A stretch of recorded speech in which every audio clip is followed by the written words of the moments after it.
Hello there, and welcome to Thank the Maker, a show about. Am I going to screw this up? Really? No. A podcast about heroes, scoundrels, hokey religions, ancient weapons, and all things Star Wars.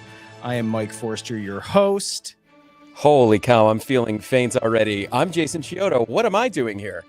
Well. It finally happened, Jason. Finally, the trifecta of our rockstar co-hosts all got too busy, and now the inmates are truly running the asylum. This is actually a first, and I hope for people that are watching on YouTube, give me tons and tons of praise for how difficult it is. And I actually, every time Adam doesn't do this, my appreciation for him grows even more, even taller than he is. How are you? What's up, Jason?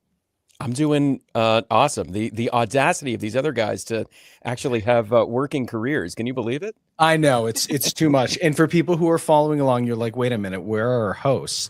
Well, Ryan of Yellow Card is down currently in Perth, Australia, playing to a couple of people down south there in the southern hemisphere.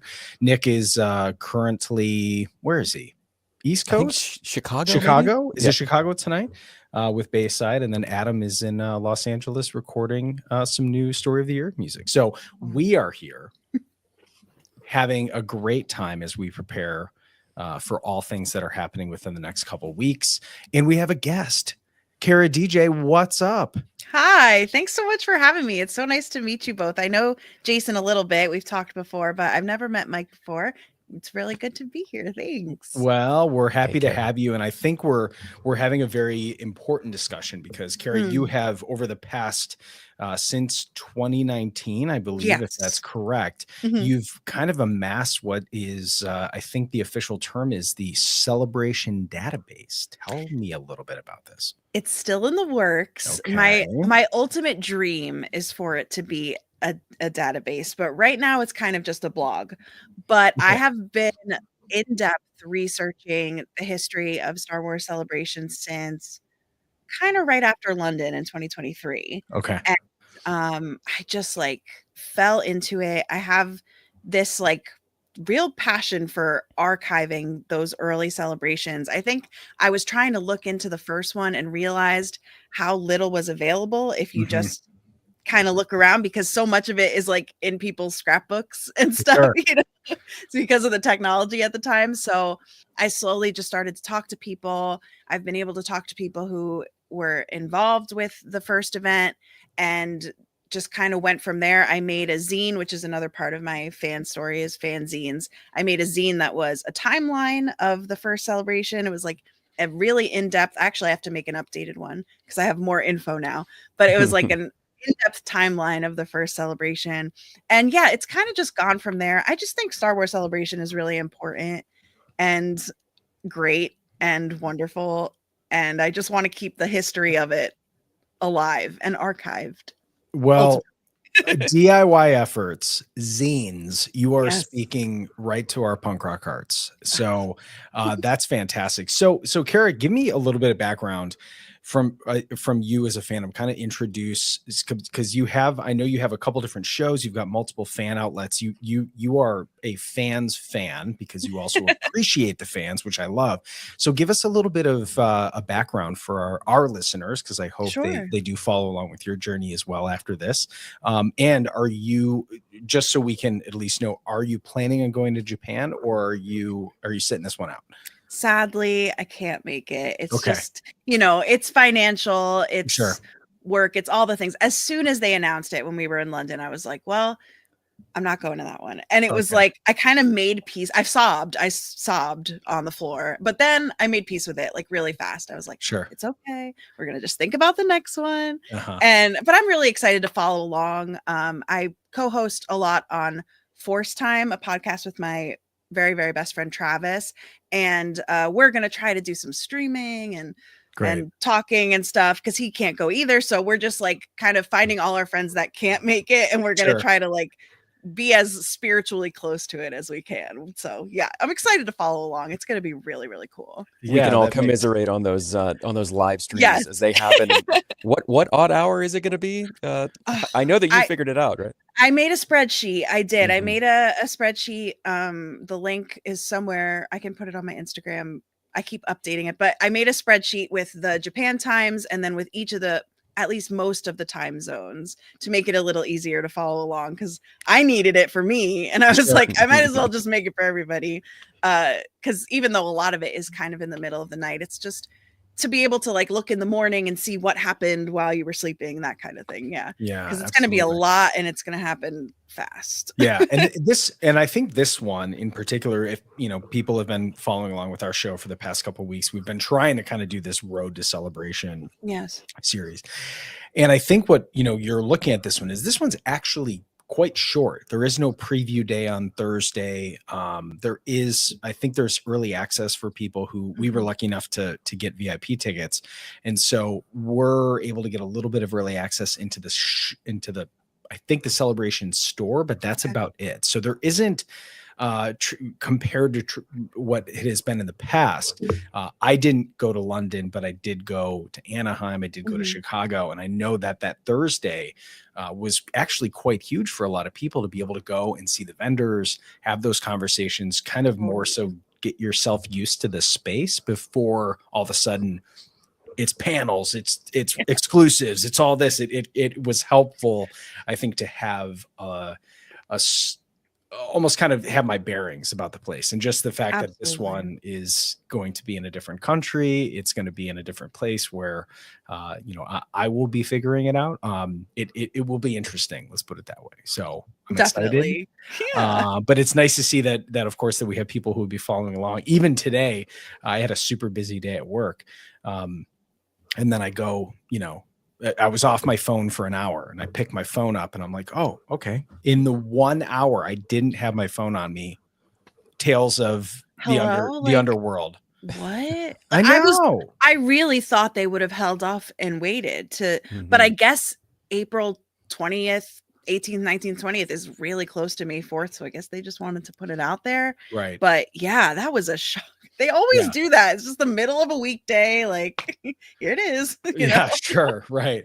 Well, it looks great though. It looks amazing. Yeah. Actually, I was joking with, you know, I always try to comment, and, you know, I feel bad for the Star Wars main account person, whoever the sweet person is who just posts stuff in hopes that the most positive fandom treats it correctly. Right. And I'm like, you know, how many Duros do you want in this show? Dave Filoni just said yes. So let's make it happen, right?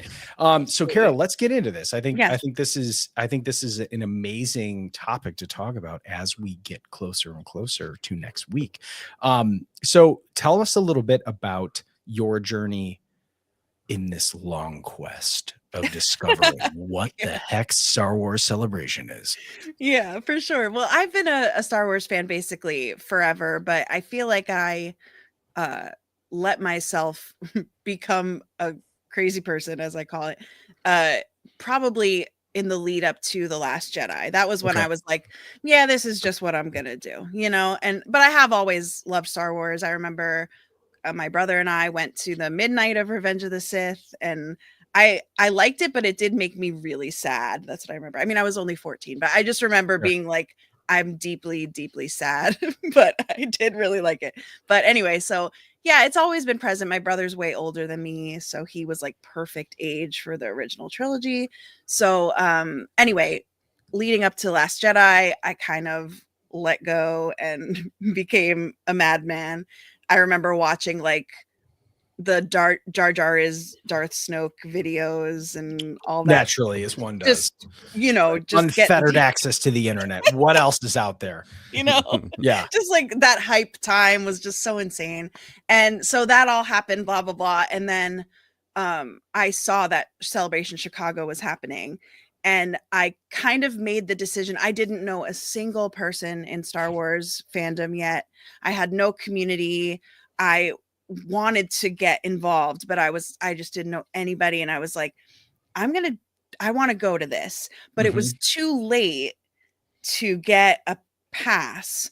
So I applied to work at Celebration. Oh. And that was kind of my in.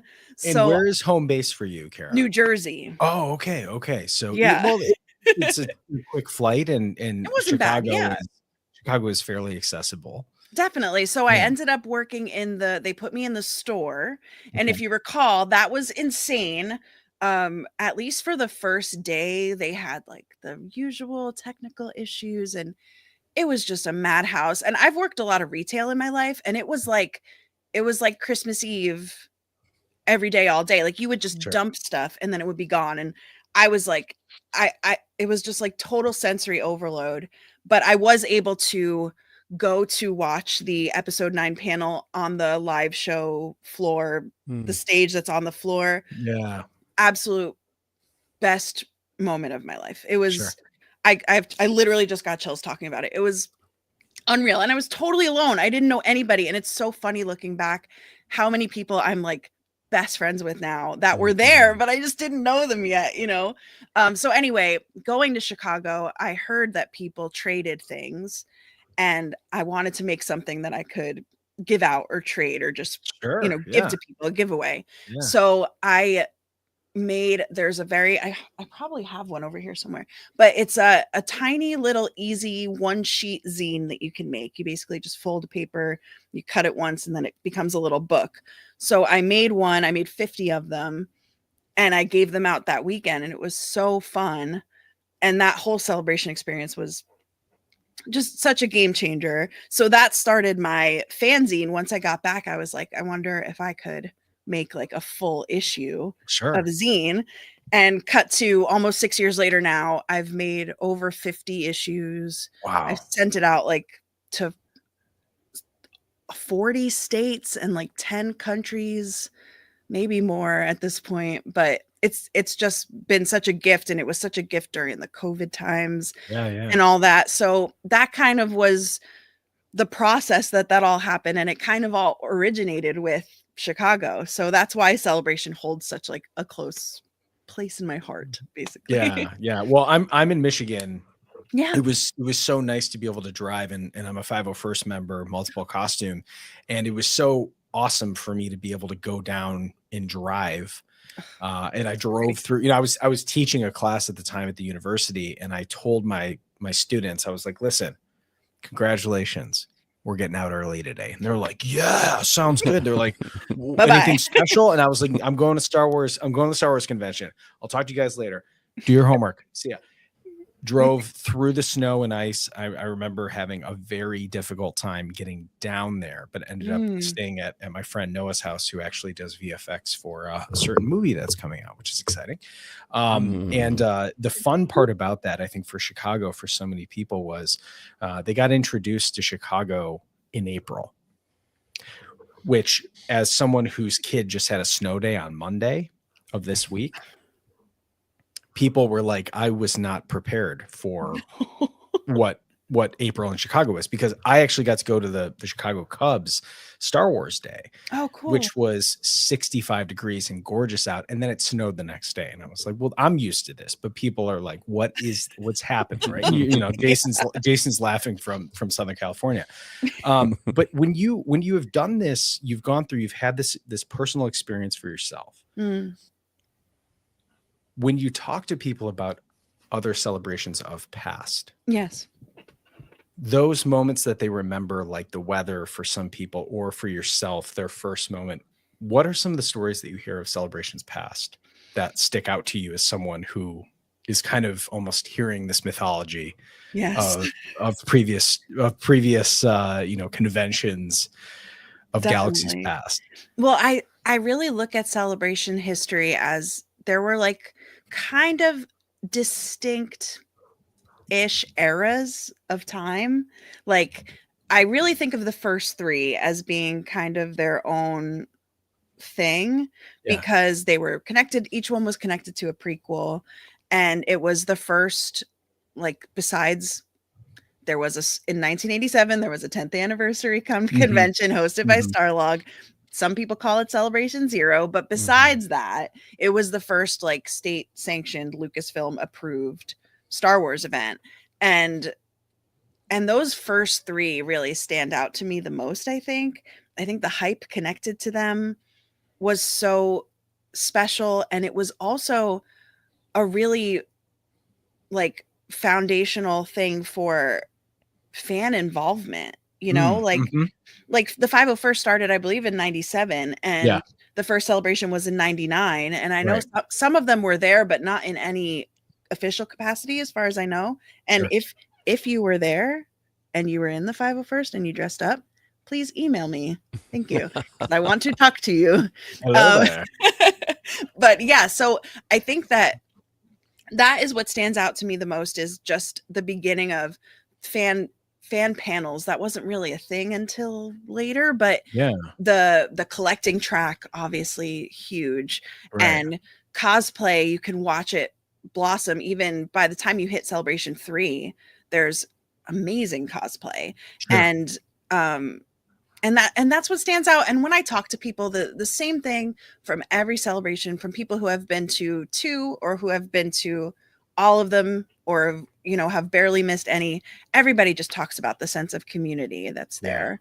Yeah. And that's the thing that stands out to everyone, and beyond, obviously, the curtain falls and John Williams is there and they play the Princess Leia and I'm on my couch in Brooklyn sobbing, and like that kind of stuff. But Right. it's really the smaller moments, like meeting people in line, or the room sales for the collectors was a huge thing, or Sure. the swap meet, or the now there's the fan panels that are going to be such a huge part of Japan, which is really exciting. And Yeah. they have been for several years, but so it's like, it's that kind of thing. It's just that fan involvement is just the best, Yeah, absolutely. for sure. Is there a certain part where you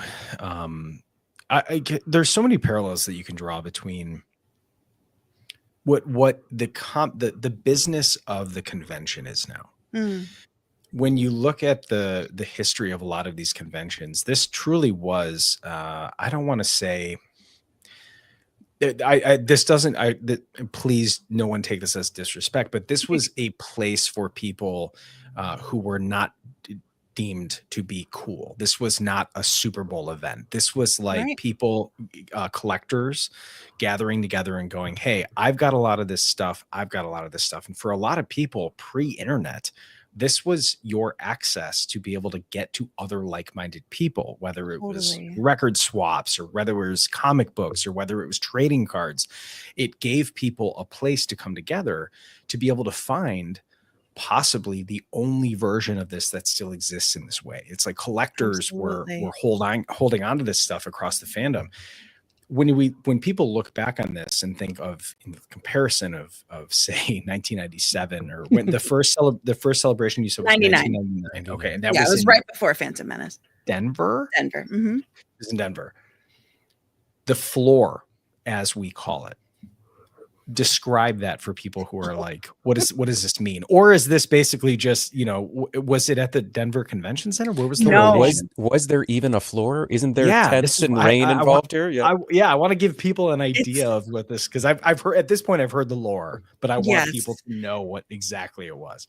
It was wild. They did not get the convention center. They couldn't get it. I think they kind of started preparing, I don't want to say late, but it was like later in the game than being able to get a big convention center. It's like kind of complicated because I think the NRA had their meeting there that weekend and Columbine had just happened like a week before. It's a lot. It's a lot. And they almost canceled Celebration because Columbine happened like very, very close by. And they were worried if it was a thing. And then at the helm of Celebration 1, you can't talk about Celebration 1 without talking about Dan Madsen. He was the official fan club. He ran the fan club for a long time. He was highly, highly involved in Star Trek fandom as well, and was like a huge part of that.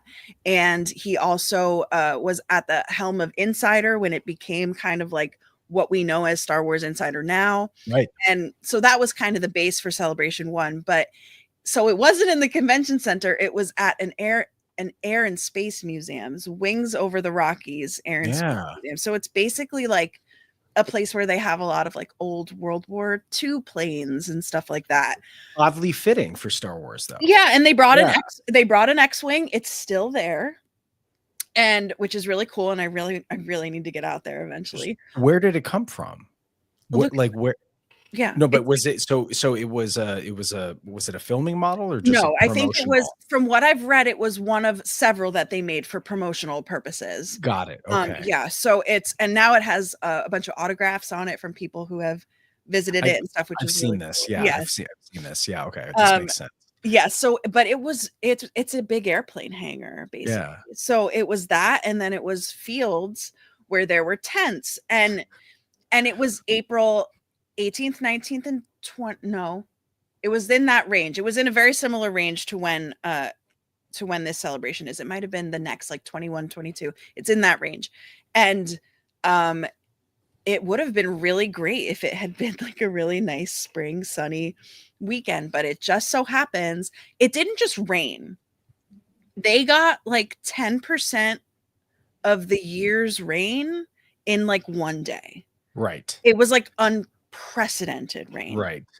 So that really made things difficult. And everybody that was there that you talk to, they will mention the rain. Sure. But it does seem like they still had fun. They were just wet because there was no way to not be wet. But, right. But as far as a floor, I mean, there was the main hangar.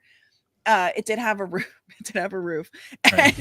and they had the vendors. Like a lot of the usual people were there. Lego was big because that was 99 was when Lego Star Wars like became a thing. Right. And obviously the Phantom Menace hype, was like unmatched. You can't. It's unparalleled to anything we've seen since. So there were like huge blow up Pepsi can, and yes, of course. The food court. It was a tent. Was KFC, Pizza Hut, and Taco Bell, because that was like the holy trinity. Yeah. Yep. and yeah, there was a lot of stuff to do. It looks like. I mean, people might say different things about that, but there was pinball. There was the trading card, or the trading card game, TCG, the trading card game. That was big. They had like tournaments. And then there was also a tent with vendors and dealers, and their stuff was getting wet. And so, right. So it's, if you want to know what Celebration on the Planet Mimban was like, this is it right here. Okay. Is there were there any of the actors that came for that first one? Who came in there? So it was very specifically tied to Phantom Menace. That was really their goal, was to really make it all about that. Except Dak was there. Yeah, sure. Okay. Everybody else was Phantom Menace. So Hugh Corshi was there, Ahmed Best, Ray Park, and Pernilla August, who plays Shmi. She was there. And obviously Warwick Davis and Anthony Daniels, they were there as well. And then a bunch of the creative team from Phantom Menace, Ian McCaig, Terrell Whitlatch, Doug Chang, and people that I'm forgetting right now. But so that was kind of the deal. It was very Phantom Menace focused. Ben Burt did a panel. John Knoll did something, I think. And at the opening ceremony, which it wasn't really what we know now as like a big first panel. Yeah. They did it every day. That was a big thing in the early celebrations, was these big panels. They did them more than once. I see. That's not a thing anymore. Right. And we can talk about that if you want to talk about Japan 2008 as well. But but the big thing was that it was the premiere of Duel of the Fates. Yes. The music video and song and everything. And there were video messages from George Lucas. And I think Ewan McGregor was in George Lucas's video. I think Ian sent a video. I think Natalie Portman sent a video. Oh, and Jake Lloyd was there, of course. And his whole family was there, which was really cute. And yeah, so it was just like Phantom Menace mania, basically. And from your perspective of listening to other people's stories, this sounds, and again, too, what is so interesting about where we have come as people in terms of not only pop culture as a whole, it's amazing to me that there were places in Denver that didn't just straight up say, we will do anything we can to get your convention here, right? It's like the people are sitting here being like, okay, you're what? Yeah, Star Wars. Okay. Let me see if we can you know what I mean? Like now like cities are like, please come here. We'll do anything to get you to come Right. here.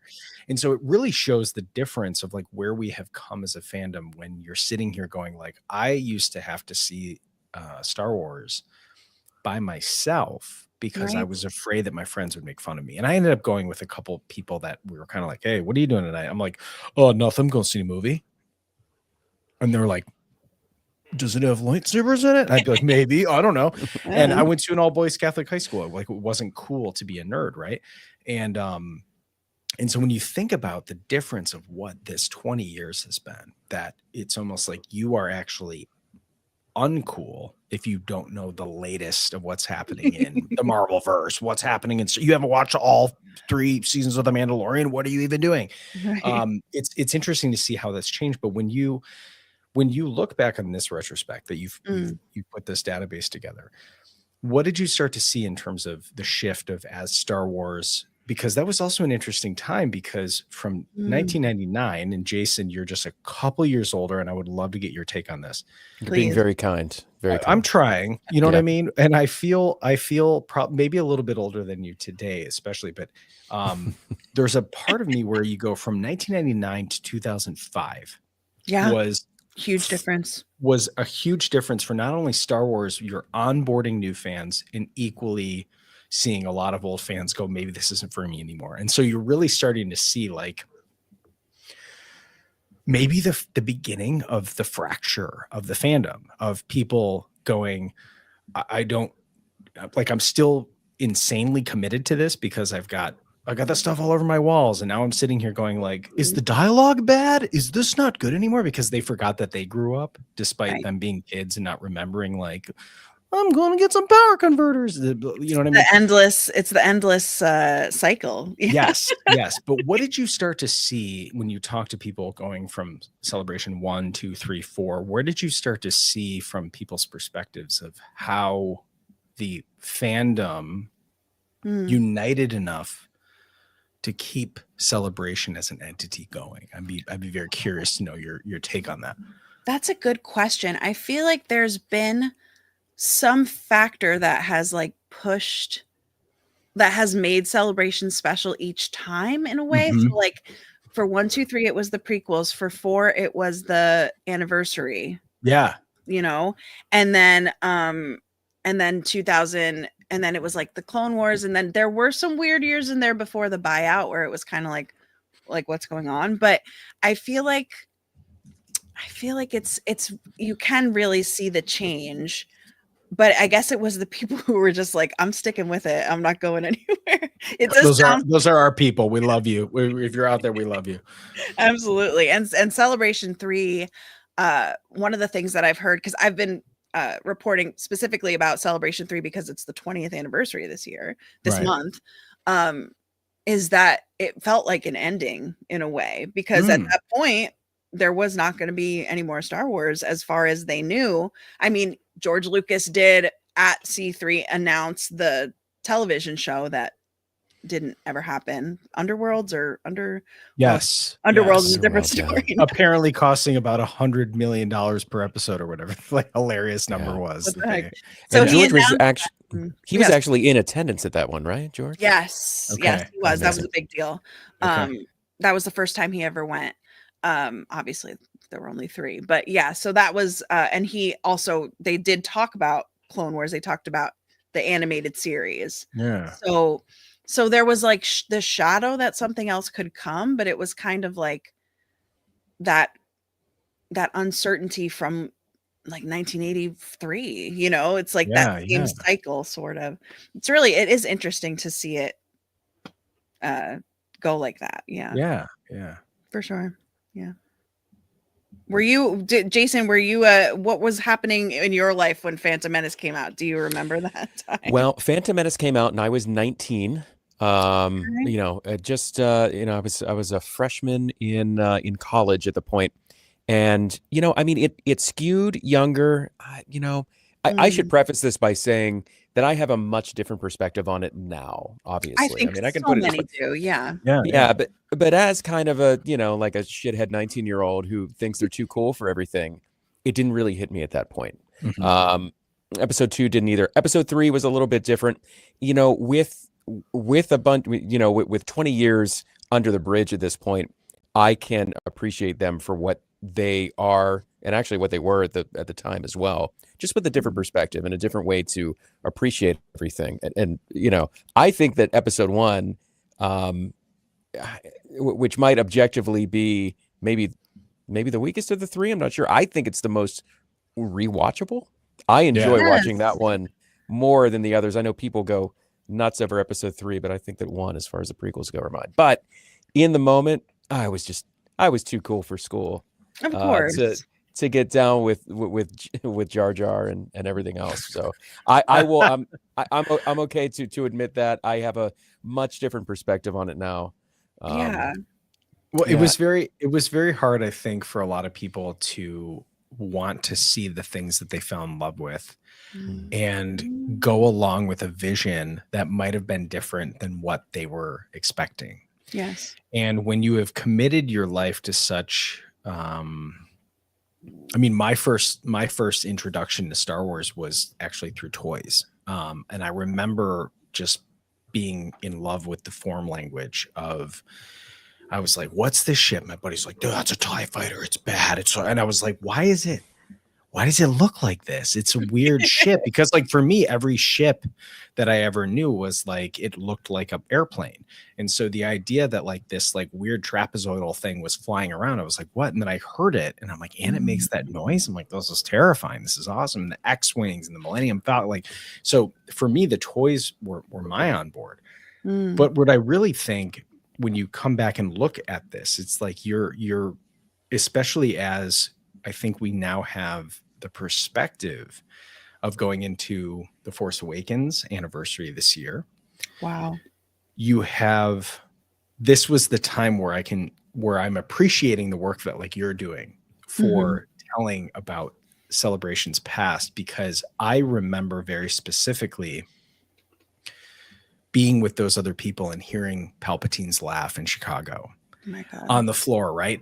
And us just being like, what did you just hear? What's happening? Right. And this collective idea of the Star Wars Force Awakens trailer in 2015 with the, you know, Chewie, we're home. Oh my God. Like put me to a place where it quite literally woke my inner nerd up that I was now an adult. And I'm like, you know what? I don't have to be cool anymore. I don't have to try to be cool. That is what I am. I'm like, I remember all of it. So it's cool to hear stories like this of past, because I understand them more, because I've been in those situations, just like it sounds like you have with Chicago. Yeah. Jason's attended enough of them at this point where like you do have those memories of connecting a dot of going, you know, I was in a panel for this, and then when they revealed this, I mean, I was lucky enough to get into the Mandalorian panel, right? And I remember Favreau sitting there talking about motion control, and he was showing off the Razor Crest in ILM, just going back and forth. He was like, check this out. We actually made a model of this. And I think they brought it out, or they did. I can't remember what it was, but like people lost their minds over that. So when I got to finally see the intro of where Din shows up and it's the cold, snowy planet, that's all we got to see. And then he leaves, you know, the Ravenak goes after the Razor Crest, and then it just, boom, there's the intro, Mandalorian. I remember going, Star Wars is about to, like, Star Wars is back in a way that I have never experienced it, because I was like, this drips of Western. Yes. So hard. And I remember just going, if this is what Star Wars is going to be like from now on, like, I can't believe I'm alive to witness this. You know what I mean?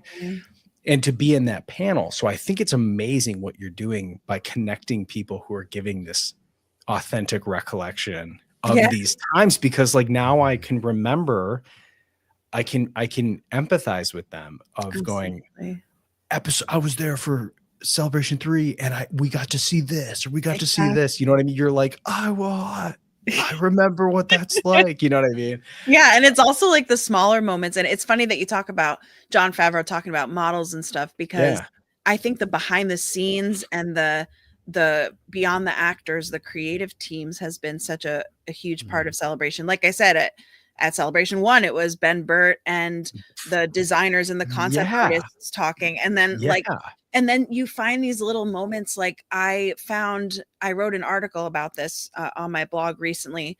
At Celebration 3, I found a video on YouTube of George visiting the droid builders room. Yeah. And I was like, oh my God. And the first version I found of it, I couldn't hear what they were saying, but I reached out to somebody who I thought might know somebody who was there. And that person did get back to me. So I talked to them about it. And there is another version of the video that I found that they filmed that you can hear every word they say. It's so good. Yeah. And there's also like Don Bees, who operated R2 in the prequels. There's a 45-minute video on YouTube of him giving a droid weathering tutorial that was at Celebration 3 in that builder's room. And it's like those little things are just, it's just incredible. And that's something that I don't know, like I'm obviously biased, but I feel like that's You're something a good company. Yeah. I don't think a lot of other fandoms can say that, like to have that sort of access. Yeah. I'm open to the argument, but I feel like we're different in a way because of it's the way we get into details and the minuscule, the people dressing up as the boom mic guy. Pink shorts guy. So much of that shows up at Celebration. That's one of the things I love so much about it. You're going to see a lot of Cerveza Cristal in Japan, I bet. I can't wait for that. Cristal. Is there from this is a great point. My podcast that I'm desperately trying to bring back when I have more time was called Armor Party, and it was about builders and people who were in the Star Wars sphere that were either official makers, they're 501st members, and I just wanted to tell their story because I had learned about so many amazing people, both people who worked on the shows and both people who were just fans that really had found a community within this. And I think Celebration does do something different because Celebration gives an opportunity, as we said, access on here, where Star Wars fans are unique in the sense that they appreciate every detail, every person that went into that made a decision that ended up as part of the fandom. Totally. Part of our collective recollection of what Star Wars is to us, right? And I do feel like that is different compared to other fandoms. I honestly have no idea who any of the stunt people are. For Captain America, Black Widow, I don't know who any of these people are. And it's nothing against them. It's just for some reason they don't get this, they don't get put on the same on the same pedestal. Yet I know Lateef Crowder.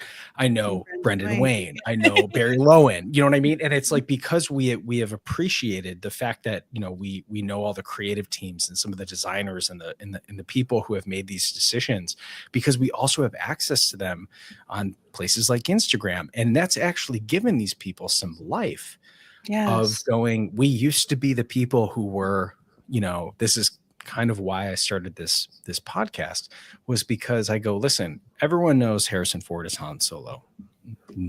Hey kid, it's not that kind of movie. But what I wanted to know is who chose to make him look like that. Because when I see this, the Kathleen Kennedy talked about the silhouette of Star Wars, right? I want to know who I think the world deserves to know who Trisha Beggar is, because when you think of episode 1 through 3, it is absolute cinema of costume design. I want to know that Brian Muir was 22 years old when he sat there and put his thumbprint right there in Darth Vader's nose and gave us the most iconic villain of all time. Like, people need to know these names, because it's not just about the voice. It's not just about the actors that play them. It is the entire character. And I think that's where Star Wars does change. And I think Celebration is that outlet for people to go, I know Entertainment Tonight's not going to talk to you, but buddy, what you did for the props, that is the sweetest blaster I've ever seen. Exactly. It's awesome. And now the great thing is that you can go to a convention now and get an autograph from Lauren Mary Kim or from Judah Escalante, and they are as much superstars to us as anybody else. So it's wonderful that our fandom really appreciates everybody top to bottom like that. I mean, one of my really most fondest memories of the last two celebrations that I've been to is going to Doug Chang's panel. Yes. I feel like I could just go to Doug Chang Con. If that was something, I'd sit there for 8 hours and just agreed. And just let's go right now. Pitch him the idea. Let's get him on there. One of my other recent really great memories was in London 2 years ago. Somebody had the great idea to do the running of the prisoners. So we all showed up in our Narkina 5 gear. It was great, ran through the place, and then they grabbed us all into the Andor panel, ended up bringing us on stage, got a photo with the filmmakers, which was incredible.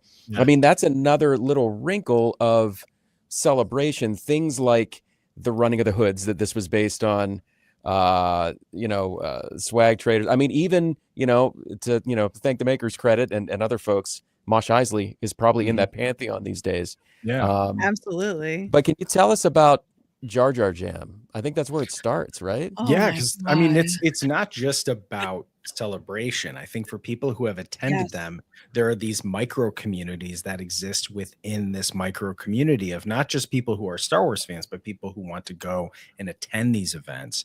And there's these micro events within Celebration. Kara, please do tell us what we are missing in case people are on the fence about going to Celebration. Well, those have been around also since the very beginning, as Jason said, with Jar Jar Jam. That was an after party on the Saturday night of Celebration 1 at a little tiny event center where Ahmed Best's band, like a funk band, played. And it's this very like mysterious, strange event where it was like everybody, I have found very few people that went. Everyone I talked to who went was just like, yeah, it was wild. And like, what does he play? What does he play? He's just like a percussionist. He was in Stomp. He was in Stomp on Broadway. Oh, right. Yes. I knew that.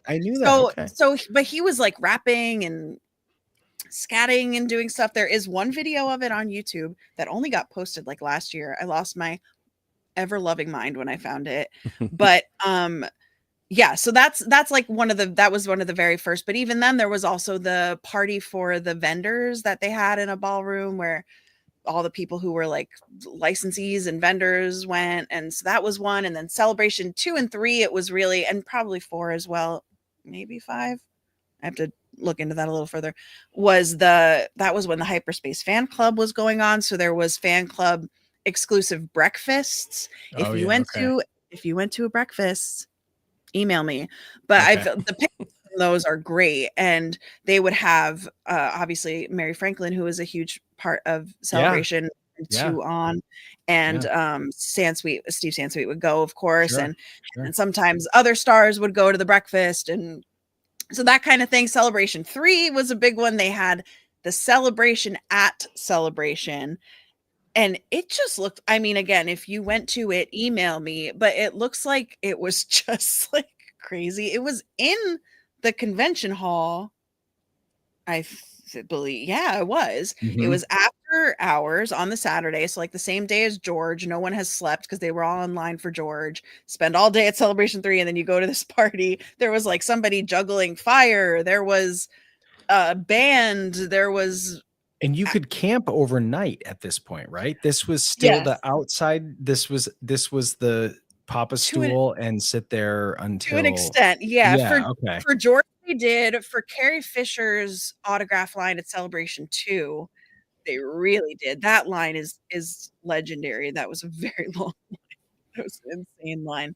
But and then since then, it's like there's always those little smaller events. And then I think as the fan panels and the fan side of programming grew, like the collecting track really is its own thing. They have collector socials, they have the room sales, they have the swap meet and all these amazing stuff. Not to mention when you go to the panels, you can get a collectible. Yes. I just blogged about that yesterday or the day before, because Celebration 3 was the first time they did a collectible giveaway. And it was kind of revolutionary at the time. Yeah. And now it's like, yeah, of course, everybody does that. Right. But yeah, that's such a huge part of it, is those like smaller gatherings. And then obviously now, and for the past, I would say for the past 10 years or more, it's the group photos and the big meetups. And in Chicago, didn't they do a Target Millennium Falcon red t-shirt meetup? And like, you know, it's just, there's an Ahsoka picture and Ashley Yeah. and Dave Filoni goes to it, and it's just Right. it's just so great. Yeah. And I think some of that is, you know, between like the 501st bash, and then we had, you know, Yes, the running of the hoods, and then you have the, you know, now the Andor, the one way out run, and then you've got people who are wearing the, like, you know, Kino Loy's swimmies and all that stuff. Like, I think what's really fun about that, for a lot of people, is that when they look back on where technology has also played a part in this, of virtual queues and not just being bodies on the floor anymore, this is now making it an issue to make it try to easier. And I know that some people have had a lot of frustrations with some of the way that, you know, the Reed Pop has done some things, but really, I think all of it kind of adds to that experience of going, all of them are a little bit different in their own way. It's not to say that none of them are perfect. I think anyone who's attended multiple of them knows that there were definitely times where it was not perfect. Of course. But there's a charm about the experience of figuring it out on the fly. And this is going to be, for the first time, for me, being able to be on the VIP side of things. We were lucky enough to be gifted some passes in that regard. So I look at it from a standpoint of going, you know, when you look back on celebrations of past, it's also just as fun to think about like where they could go in the future. And so I think part of the information of what we try to break down, now that we have to factor in Disney too with this, we have D23 and Star Wars, probably the two biggest between their properties here. It's like, you know, that Star Wars is well attended. You have D23 as the rest of their projections for other things. Star Wars hasn't been, how many of them have been abroad? How many of them have been in the States from this? And what is in next week will be Star Wars Celebration? What number? Oh, it's 20. Has it 15? I feel like Anaheim might have been 2022. Anaheim might have been 15. Okay. So we're looking at close to 20. Don't quote me on that. I have to look at that. But as far as abroad, there was Celebration Europe. That was when they still numbered them, which was like pre Disney sale. They numbered them, and then they kind of gave up on that. I like the numbers. I wish I could go back to the numbers, but I get the city being in the title too. That's good too. But there was Celebration Europe 1, which was in London. Then there was Japan in 2008. The first one was 2007, was London, and then there was Japan in 2008. Same venue? Makuhari Messe, yeah. Oh, okay, cool. Yeah, and we can talk about that because it's very interesting to look at how different it's going to be. Sure. Which is interesting. But so there was London 1, then Japan. Then there was in 2013 in Germany. Oh. Which is, I feel like that one gets forgotten. I have to look into that one. Interesting. And then it went back to London again. Wow. And then it went back to London again in 2023. So there's been 5 abroad at this point. So from when you look at it from that perspective, is this a, you know, because there's a lot of times, and the 501st is actually kind of a fun little inkling of how certain people feel protective about their Star Wars, right? But I don't think in some ways that you can look at Star Wars, despite it being an American brand, is a worldwide phenomenon.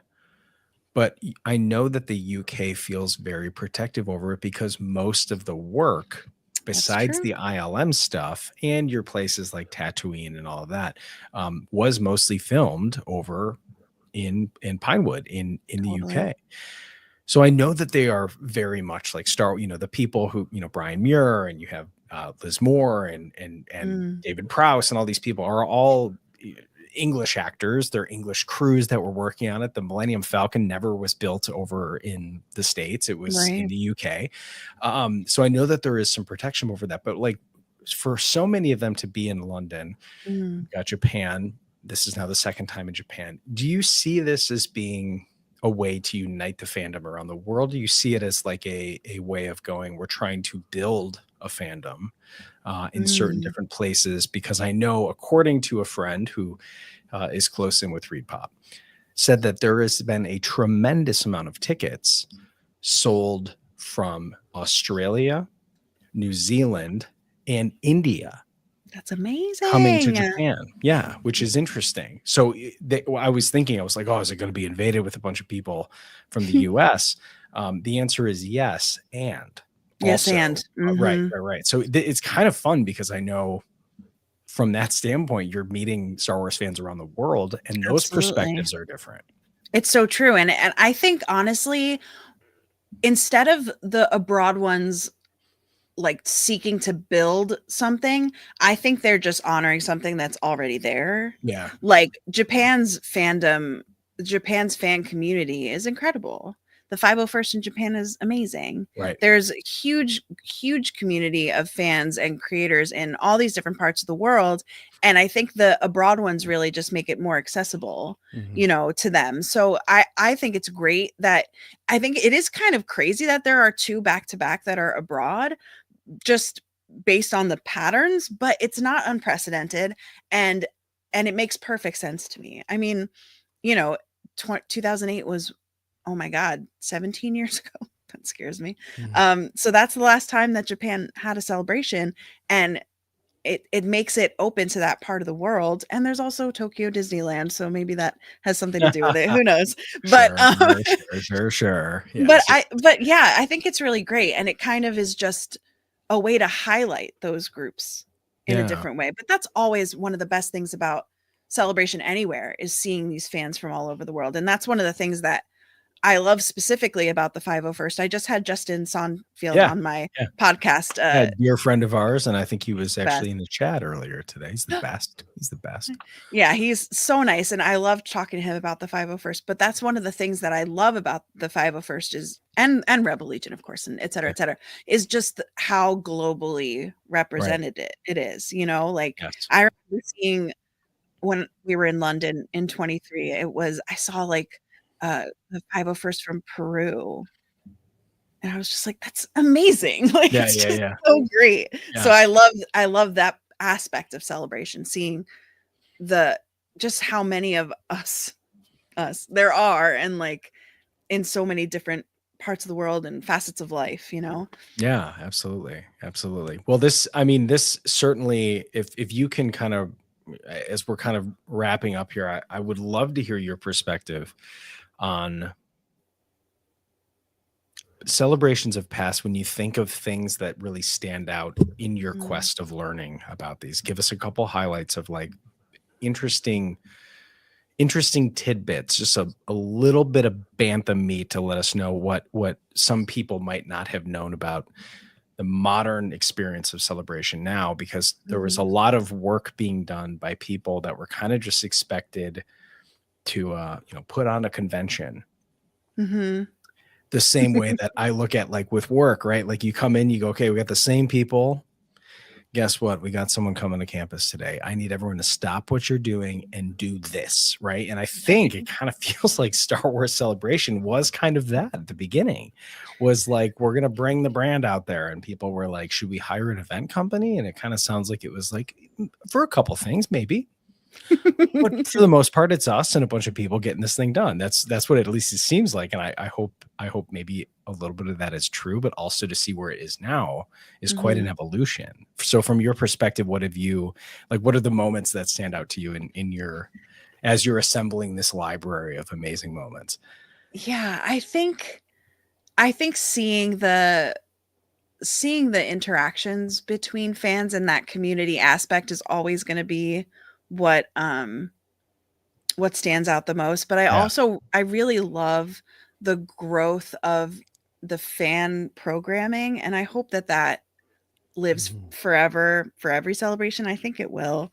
Yeah. But the growth of that, I think, is really incredible, and how detailed these fan panels get, whether it's the university stage or the fan stage, and then the HoloNet news, which was the podcast stage, and all that jazz. And in London, I actually was able to host a panel. It was before my Celebration madness started, but I had started diving into, because I'm also into just general Star Wars fan history. And then Celebration is just my main focus. But so I did a panel on the university stage about the history of fan speculation. And that was like, it was so fun. And it was just incredible to be able to like present something. It was a life altering moment. But so I think that's what stands out the most is just the fan involvement and the things like the running of the hoods and now the running of the prisoners, because they are going to be doing the running of the prisoners at Star Wars Celebration 2056. Like they're still going to be doing it because that's just how we roll. We do this stuff forever. Like it's just how it is. And these like little institutions that we build and these traditions that we have, and the way that the swag community has like exploded beyond anyone's. I'm in a Facebook group where people are sharing the stuff that they're bringing to trade and give away, and it's like it's like thousands and thousands of people are bringing stuff just because. And then that's such a great way to meet people and to interact and make those connections. And I'm so passionate about it, obviously, and I think it's so important for our fan community. And people always say like that the internet is really loud and the dark parts of fandom are really loud, but then when you go to Celebration, it's like you don't really hear it. That's so true. I'm in that swag group as well, and it's amazing. It's so uplifting to see. I mean, what other fandom cares enough to do something like this? And these people are making this literally just to give it away to just to meet new people and trade physical manifestations of their fandom. It's really a wonderful thing. Kara, go ahead. I was going to say my one little journey into that was I'm a biker scout in the 501st. Cool. And I made I don't even know if I have them anymore, but I made a business card that said Speedy Mike's Tree Removal Service. And it had a little logo of a little biker scout and a little mascot. And it was like, remove hazards, remove pests, eliminate pests, right? It had a little Ewok with a little target on it. And I walked around with my like buffalo plaid. I had suspenders and jeans and my my forestry boots on. And I walked around with a fake foam axe. And I just went up to people and I just said, hey, if you need any services, let me know. And I gave them this card. Good. And I was just doing this because I was like, this is kind of funny. Then I started my business, Hondo Supply, in 2020. And I posted that up just as like, oh, celebration memories. And at least 5 or 6 people were like, dude, I have this card. I didn't realize that was you. And I was like, I didn't realize people were finding me on here. So it's like those are those little actions, those little moments of going, you never know what's going to stick with people. And so that makes me laugh that, of course, again, like, another couple trips around the sun, people still holding on to some of that stuff. I think it's amazing. I think it's a celebration moment. It's so true. And I've yet to find someone that I gave my mini zine to in Chicago, and I'm dying to, but I know that somebody out there has it in like their box of Star Wars stuff. And like, I just love knowing that, you know, cool enough to hold on to. I think that's the way that our swag, we're trying to, set the bar for our swag, right? Definitely. Hey, speaking of zines, I'm a proud subscriber and patron of your podcast and zine, Into a Larger World. Can you let folks know how they can get involved in that?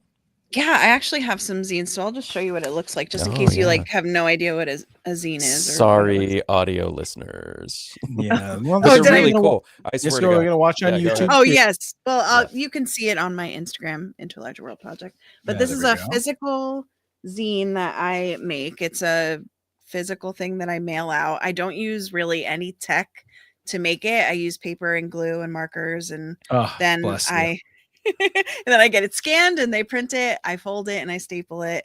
I have like 50 of them at this point.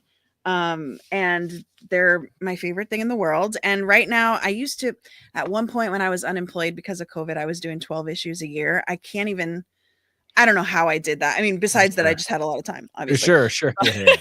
But at this point, I'm doing about 4 issues a year, 1 per quarter. Cool. It's all through my Patreon at the subscriber tier and above. And it's it's still my absolute favorite thing in the world.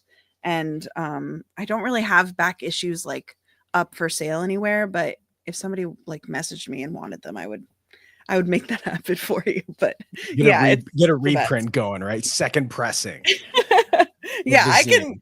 I still have like a whole big stack of them, but yeah, it's my pride and joy. This is actually the celebration zine from London. I make a zine for every celebration, and So cool. I do like fold out pages and My gosh. playlists with QR codes and pictures, and yeah, it's just my favorite thing in the world. I can't imagine. I'll be making this until I'm like 50. I love it. I Thank love you. everything about that. Well, I think to give some perspective, of course, please do, if you have an interesting story about a celebration or celebration of past. And I'm already thinking, Kara, I've got a couple people that are a little bit more, I mean, old school is such a funny term at this point, but like I also have no people that aren't as busy online anymore, but they attended a lot of the earlier celebrations. My friend Brendan, I'm going to connect you guys because he's got stories galore. Yes. But he's not so much on, it's very overwhelming to get in some of these communities because there's just like information and blah, blah, blah. But I'm going to connect you with him. But I think if for our listeners, and as we project your project and share more about your story, because this is, we are a community made up of by fans.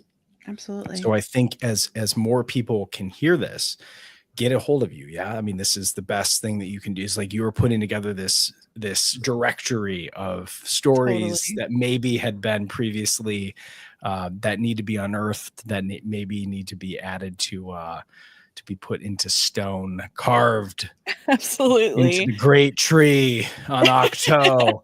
Yes. The sacred text, that would be awesome. So yeah, so please, we'll definitely link and get you up there. So Kara, where else can people find you? I think we gotta let people know. Yes, for sure. So Instagram is Into a Larger World Project, Awesome. a Larger World Project. And that links everything. Patreon is also Into a Larger World, but it's linked on there, blah, blah, blah. And I also have a podcast called Into a Larger World. Also, everything's called that for me. And yeah. And I talk to fans just about their stories. I talk to people who have interesting stories. Sometimes we talk about specific fan history topics, and celebration comes up a lot just because it's me. So like there's no way it's not going to come up a lot, and a lot of the episodes do kind of end up being about that because it's just how it is because it's me, but we talk about a lot of stuff. I had Paul Sun Hyung Lee was on my show last year, which was Paul's like great. huge deal. He's so nice.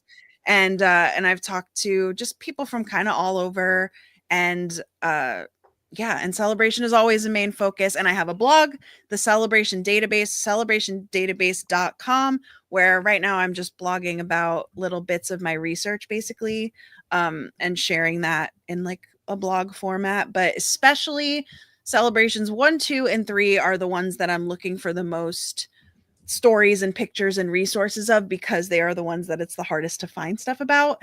But if you've got a cool story, totally tell me. Or and also if you go to Japan, just take lots of like pictures of things and send them to me. That would be really great. We can do that. Like the FOMO is real, but mostly it's just everybody just take a picture of something that you think is super innocuous or weird and send me the weird stuff. And yeah, and it's the thing that I love the most. So yeah, tell me your story. Absolutely. Please do. I love that. Well, Kara, thank you so much for being on with us and talking with us tonight. It was kind of a weird night. We're missing our other hosts, but they're out doing rock star stuff, and they'll be in celebration with us, which we're excited about. But of course, Mosh Isley tickets for Las Vegas on May the 4th are available now.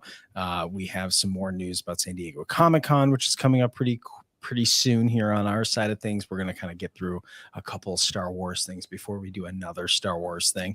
But really for us, we're always thrilled to connect with other fans like yourself who are also taking it amongst themselves to be able to create little communities within this big community. Absolutely. So keep doing what you're doing. It's awesome. And same to you. As someone who is obsessed with fan history, I see these little niches and these things that start, especially these fan run events, and Mosh Isley, I think I haven't been yet I'm dying to, but I think it's really cool to watch it kind of be birthed. And I know also that you guys were like roughly in like Halcyon people as well, and that's a whole nother whole nother part of fandom that's kind of growing before our eyes. And all of these things are very important. So I'm glad that you do what you do. And oh my God, and the thing with the helmets, LA Strikes Back and all that stuff, oh my God, that's like hugely important and cool. And you just should probably come on my podcast. But anyway, so I'm just you know where to find me. We're right here. We're right here. But anyway, thank you for having me is the point. Oh, absolutely. Absolutely. Well, Kara, what we'll do to sign off before we go, we got to ask your speculation. Where is the next celebration going to be after Japan? Educated guess, you have a pretty good idea of where we've been. Now I want to know where we're going. I'll add, and also when. Oh, my brain says I think there's no question that it's going to be 2027. Oh, it's the 50th. Sure. Okay. So in my head, that's like it would be a big move for them to not do anything next year because of the movie. Right. But I feel like if they take D23 and then they do some kind of big crazy premiere thing, I think the next celebration will be 2027 for the 50th. And I think Orlando. Oh, I think that makes the most sense. They're going to want to tie it with Disney. Right. They just did Anaheim recently, so they might want to push it over there. That is my thought. Okay. But I don't know. They could do something weird. I don't know. Right. All right. You heard it here first. No, I don't know for sure. Definitely happen. Celebration 2027 Santa Fe. Get ready, New Mexico. It's going to be crazy. It's all based on size too. And like, sure. Is it big enough? Are the spaces big enough? Then maybe not. Then maybe they'll do something super random. I don't know, but I'll be there. Right. No matter what. Celebration Anchorage. Get ready. It's going to be awesome. We're going to do it in February so we can really see who the true fans are, right? Oh, gosh. Really figure it out. Exactly. Exactly. There's someone in Anchorage right now is like, I got to get ready. Yeah, we got to find a place. Yeah, exactly. That's awesome. Well, Kara, thank you again for coming on. Thank you. And let people know one more time where they can find you.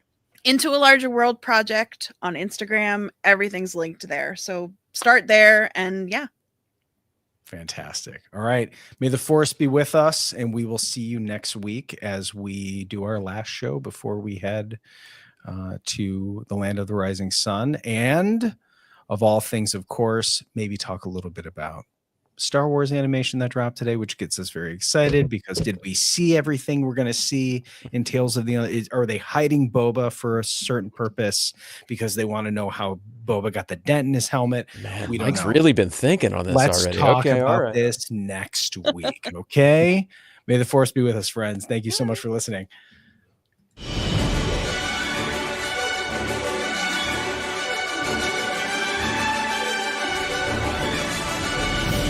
If you enjoy Thank the Maker, you can support us by following and leaving a review on Apple Podcasts, Spotify, or wherever you listen. Or you can support us directly at patreon.com/thankthemakerpod, where you can get access to our Discord server, exclusive content, exclusive merch, our recording live stream, and more. Our patrons quite literally make Thank the Maker possible.